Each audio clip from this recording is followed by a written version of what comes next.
আপনি দেখছেন বিনি পয়সায় বিনোদন।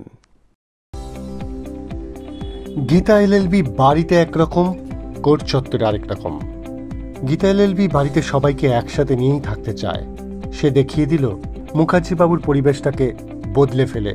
সেখানে দেখা যাচ্ছে অগ্নিজিৎ মুখার্জিকে অগ্নিজিৎ মুখার্জির মা খাইয়ে দিচ্ছে।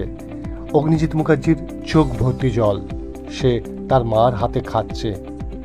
বাড়ির পরিবেশে এক নতুন আনন্দ এসেছে, কিন্তু সেই আনন্দকে থাকতে দিচ্ছে না ভজন মিত্রের।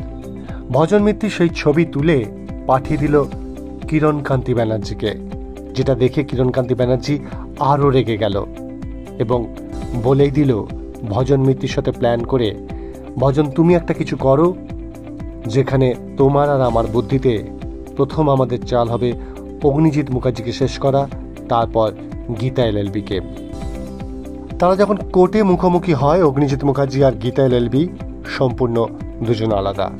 দুজনেই কেউ কাউকে একটুকু মাটি ছাড়তে চায় না, দুজনেই চায় জিততে।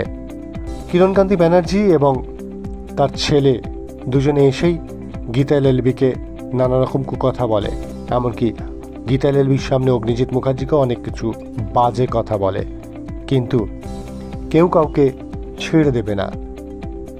যুদ্ধে অবশ্য দেখা যাবে গীতা এলএলবির জয় হয়েছে, কিন্তু গীতা এলএলবি সে কথা দিয়েছে এরপর থেকে কোর্টে কোনোদিন অগ্নিজিৎ মুখার্জির সাথে লড়াইতে যাবে না।